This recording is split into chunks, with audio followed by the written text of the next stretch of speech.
எதுவரை எம் மூச்சு இயங்குகிறதோ, எதுவரை எம் உடல் மண் தோயுமோ, அதுவரை மொழி இன பற்று அடங்காது. அடங்கா பற்று பணியாது தனியாது அடையாமல் விடாது விடுதலை. அரங்கிலே அமர்ந்திருக்கிற ஆன்றோர் பெருமக்கள், தமிழ் தேசிய இன எழுச்சி அரசியலை தமிழ்நாட்டிற்கு வெகு மக்கள் அரசியல் களத்திலே கொண்டு வந்து சேர்த்திருக்கின்ற பெரும் படைக்கு தலைவன் தளபதி எங்கள் அண்ணன் தமிழ் தேசியத்தின் முன்னேர் அண்ணன் சீமான் அவர்களுக்கும்,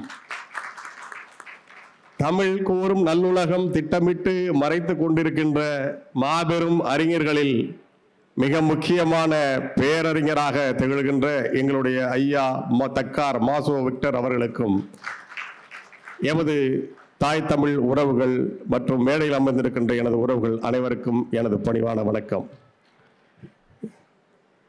ஏற்புரை, இந்த நிகழ்வுக்கான ஏற்புரை என்று ஒன்று இல்லை. ஏனென்றால் நான் ஏற்கனவே தமிழன் என்ற கடமையை ஏற்றிருக்கிறேன். நாம் தமிழர் என்ற கடமையை ஏற்றிருக்கிறேன். எனவே இந்த நிகழ்வுக்கு என்று ஒரு ஏற்புரையை தனியாக நிகழ்த்த வேண்டிய அவசியம் இல்லை. ஆனால் இந்த நூல் ஏன் எழுத வேண்டும், ஏன் இந்த தமிழ் தேசியத்தை பற்றிய ஒரு பதிவை செய்ய வேண்டும் என்பதற்கான கட்டாயம் உருவானது என்பது அது நாம் தமிழர் ஏன், தமிழ் தேசியம் ஏன், தமிழ் தேசியம் ஏன், எதற்கு எப்படி என்ற நூல் ஏன், இது மூன்றும் ஒன்றுதான். இங்கே ஏற்புரை என்பது தமிழ் தேசிய இனத்திற்கான குரலாக நீண்ட நெடுங்காலமாக வரலாற்றிலும் இலக்கியத்திலும் ஒலித்துக் கொண்டிருக்கின்ற மனநலம் மண்ணுயிர் காக்கம் இனநலம் எல்லா புகழும் தரும் என்கிற திருவள்ளுவரின் ஏற்புரை. உனது நாடு யாதெனில் கேட்டால், உனது நாடு யாதெனில் தமிழ்நாடு என்றல் என்று சொன்ன இளம்பூரணார் அவர்களின் ஏற்புரை. எமது அண்ணன் தமிழ் தேசிய வழிகாட்டி தோழர் தமிழரசன் அவர்களின் ஏற்புரையாகத்தான் இந்த தமிழ் தேசிய இன எழுச்சி நீண்ட நெடுங்காலமாக கடந்து வந்திருக்கிறது. ஆனால் அது ஒரு காலமும் வெகுமக்கள் அரசியல் களத்தில் கொண்டு சேர்க்கப்படவே இல்லை. தம்பி மணிசந்தில் உள்ளிட்டவர்கள் இங்கே குறிப்பிட்டது போல, தமிழ் தேசியம் என்றாலே ஏதோ தீண்டத்தகாதது போல, அது ஏற்க முடியாத ஒன்று போல, சாத்தியம் இல்லாதது போல திட்டமிட்டு பரப்பிக் கொண்டே இருக்கிறார்கள். அதற்கு ஒரே ஒரு சான்றை இங்கே உங்கள் முன்னே வைத்துவிட்டு அண்ணனுக்கு வழிவிடுவதற்காக நான் உங்களிடம் அனுமதி கோருகிறேன்.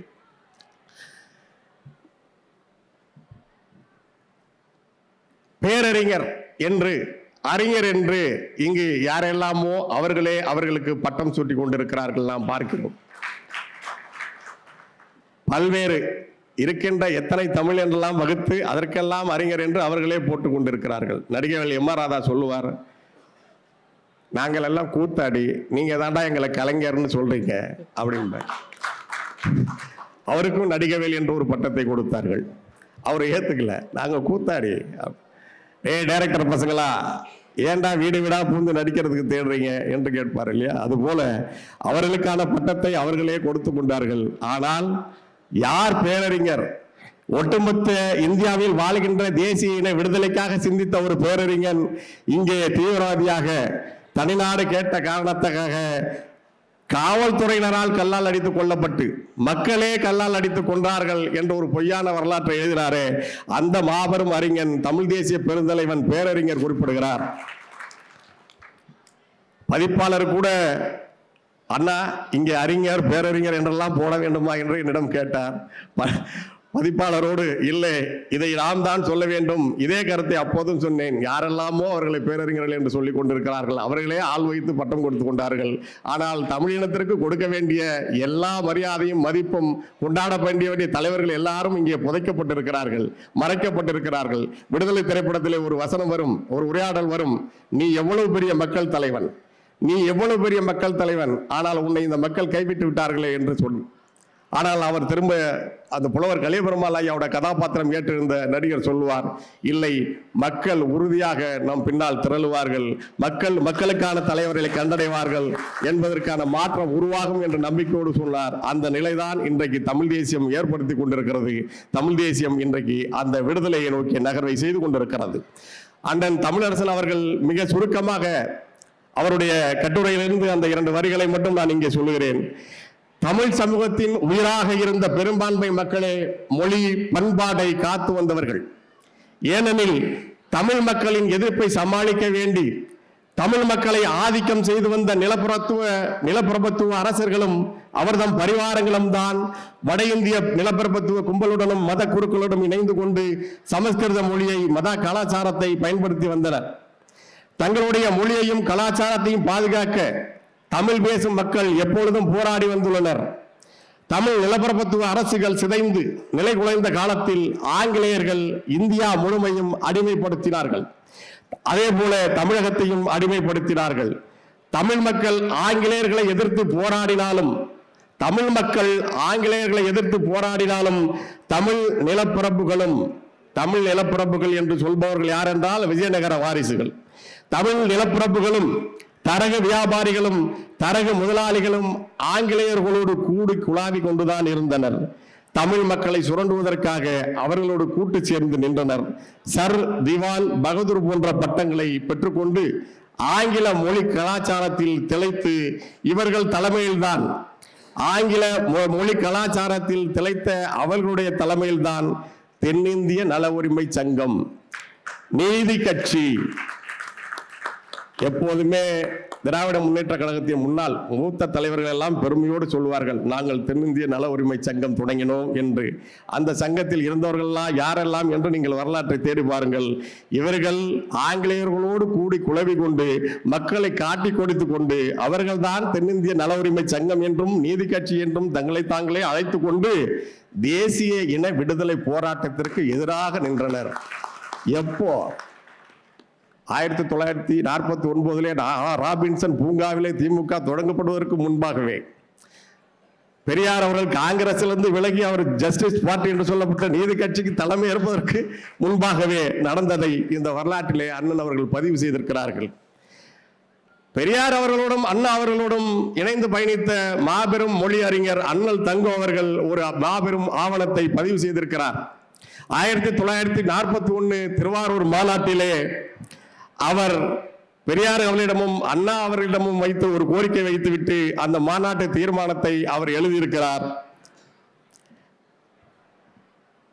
இந்நற்றமிழர் இன ஆக்க பணியை திருவள்ளுவ பெருந்தகையார் அறிவுறுத்தும் நல்லாண்மை தமிழர் இன ஆக்க திருப்பணியை பல்லாண்டுகளாக எண்ணி எண்ணி முடிவுக்கு வந்த யான் இன்றல்ல நேற்றல்ல கிபி 1940 ஆண்டிலேயே தமிழர் குடி இயல் கணக்கை திருத்த முயன்று அவ்வாண்டில் திருவாரூரில் திரு ஈவேரா பெரியார் தலைமையில் நடந்த தென்னிந்திய நல உரிமை பேரவை மாநாட்டிற்கு ஒரு தீர்மானத்தை செலுத்தினேன்.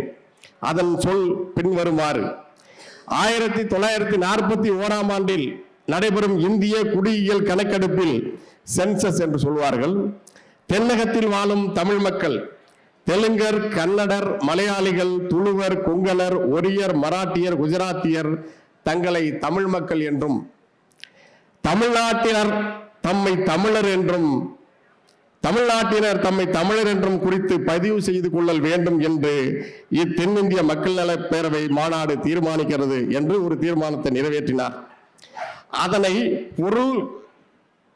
பொருள் ஆய்வு குழுவில் subjects committee of the conference பொருள் ஆய்வு குழுவில் கொண்டு வராமலும் எனக்கே அறிவிக்காமலும் பெரியாரும் நண்பர் அண்ணாதுரையும் தமக்குள் கலந்து பேசி முடிவு செய்தவாறு திராவிடர் என்று பதிவு செய்து கொள்ளல் வேண்டும் என்று திருத்திவிட்டு ஐயா தமிழர் என்று பதிவு செய்ய வேண்டும் என்று ஒரு தீர்மானத்தை நிறைவேற்றுகிறார். ஆனால் அவர்கள் இவரை தவிர்த்துவிட்டு திராவிடர் என்று பதிவு செய்ய வேண்டும் என்று அந்த பொது மாநாட்டில் அந்த தீர்மானத்தை என்னையே வேண்டுதல் செய்துமாறு பணித்தனர்.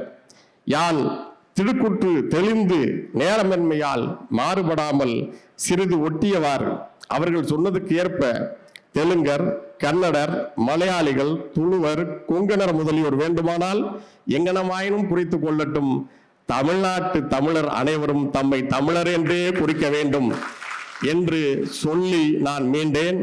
இது நல்லதோ அல்லதோ தமிழ்நாடுதான் நன்கு அறியும். இனி இந்த ஆங்கில ஆண்டு 1961ஆம் ஆண்டு பிப்ரவரி திங்கள் 11ஆம் நாள் தொடங்கி மார்ச் திங்கள் முதற்கிழமை வரை எடுக்க போகும் மக்கள் குடியியல் கணக்கெடுப்பின் போது எவருக்கும் எதற்கும் யாதும் சிறிதும் அஞ்சாமல் தளராமல் நெஞ்ச துணிவுடன் தமிழராய் பிறந்துள்ள தமிழ் மக்கள் அனைவரும் தம்மை தமிழர் என்றும், தம் சமயம் திருக்குறள் சமயம் என்றும், சாதியை கேட்டால் தமிழ் குடியினர் என்றும், தமது நூல் திருக்குறள் அறம் என்றும், தமது கடவுள் திருவள்ளுவர் உணர்த்துகின்ற அன்புருமாகிய ஒரே கடவுள் என்றும், தமக்கும் ஆரியத்துக்கும் இந்து சமயத்திற்கும் பகவத்கீதை வேதம் முதலியவற்றை யாருக்கும் எந்த ஒரு தொடர்பும் இல்லை என்றும்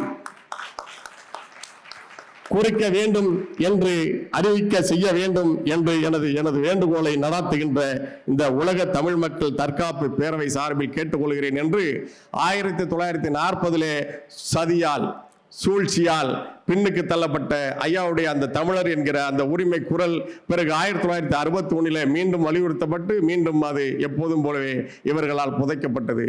ஆனால் நீண்ட நெடுங்காலமாக இதையெல்லாம் தாங்கி வந்திருக்கின்ற இந்த தமிழ் நிலம், அகழ்வாரை தாங்கும் நிலம் போல தம்மை இகழ்வாரை தாங்குகின்ற இந்த தமிழ் நிலம் இனி ஒருபோதும் இந்த இழிவுகள் எல்லாம் பொறுக்க முடியாது என்பதைத்தான் 2009 இனப்படுகொலையின் பிறந்த நாங்கள் நாம் தமிழர் கட்சியாக ஒன்றிணைந்து இன்றைக்கு தமிழர் வரலாற்றை மறு மீட்சி மீட்பு கொள்கையிலே, இனத்தின் இனமானத்தை மீட்கும் கொள்கையிலே களத்திலே நிற்கின்றோம். அந்த கதவையும் தமிழ் தேசியம் என்ற நூல் இன்றைக்கு இந்த தென்னிந்திய பதிப்பாளர் மற்றும் விற்பனையாளர் அரங்கத்தில் நடைபெறுகின்ற அந்த வாய்ப்பையும் அந்த கதவையும் திறந்துவிட்டது அண்ணன் சீமான் அவர்கள்தான். எனவே இது காலமாக தமிழர்கள் தாங்கி வந்த அத்தனை இழிவுகளும் துடைக்கப்படும். விரைவில் தமிழர் வரலாறு மீளும். நாம் நமக்கான ஆட்சியை அரசை அமைப்போம்.